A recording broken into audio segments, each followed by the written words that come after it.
انسان کی زندگی کا ایک عظیم مقصد ہے، اور میں اور آپ خوش قسمت ہیں کہ ہمیں زیادہ تک و دو نہیں کرنی پڑتی، زیادہ سوچنا نہیں پڑتا۔ اگر ہم اپنی زندگی کا مقصد پہچاننا چاہتے ہیں تو اللہ رب العزت نے قرآن کریم میں پہلے سے بیان کر دیا اور ارشاد فرمایا وَمَا خَلَقْتُ الْجِنَّ وَالْإِنسَ إِلَّا لِيَعْبُدُونَ، ہم نے انسان کو اور جنوں کو اس لیے پیدا کیا کہ وہ میری عبادت اور اطاعت کریں۔ یہ ہے وہ مقصد زندگی۔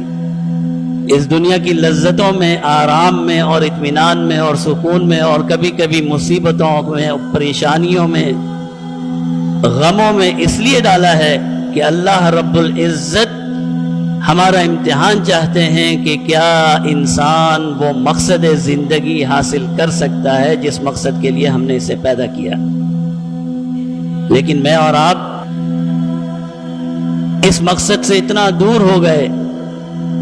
ہو گئے کہ ہم نے اپنی دنیاوی زندگی کو ہی اپنا مقصد بنا لیا ہے۔ حالانکہ سب جانتے ہیں، کیا میں نہیں جانتا یا آپ نہیں جانتے کہ 60 سال 70 سال 80 سال کے بعد ہم نے چلے جانا ہے؟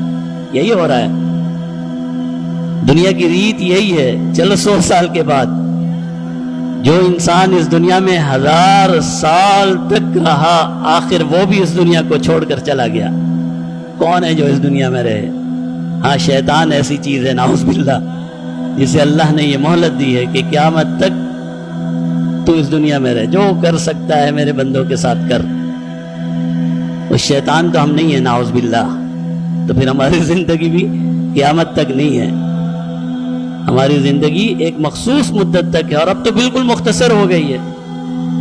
بہت سے لوگ تو 15 سال 14 سال 21 سال ہمارے سامنے ہیں۔ ہمارے بھائی، ہمارے اعزاء، ہمارے اقربا، ہمارے دوست، ہمارے احباب، ہمارے رشتہ دار، روز کسی نہ کسی کی خبر آ جاتی ہے کہ وہ اس دنیا سے چھوڑ کر چلا گیا، لیکن میں اور آپ اتنے غافل ہیں کہ سب کچھ ہونے کے باوجود اس دنیا کے پیچھے پڑے ہوئے ہیں، ایسی زندگی گزار رہے ہیں جیسے ہم نے کبھی اس دنیا سے جانا ہی نہیں ہے۔ ایسے معاملات کرتے ہیں جیسے ہم نے کسی کو جواب، حساب اور کتاب دینا ہی نہیں ہے۔ اعمال سے یہ پتہ چلتا ہے کہ یہ انسان دنیا کا رسیا ہے، دنیا کا لالچی ہے، دنیا کی محبت اس کے دل میں ہے، اور دنیا ہی کے لیے اس کی ساری زندگی ہے۔ اور وہ انسان ہے کون؟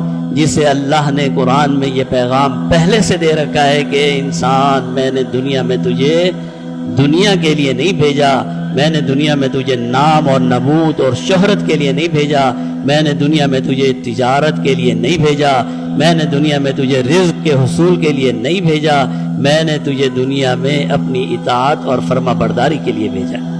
وَمَا خَلَقْتُ الْجِنَّ وَالْإِنسَ إِلَّا لِيَعْبُدُونَ، فرمایا ہم نے انسان کو اور جن کو یہ دنیاوی زندگی اس لیے دی ہے الا لیعبدون، تاکہ وہ میری اطاعت اور فرما برداری کریں۔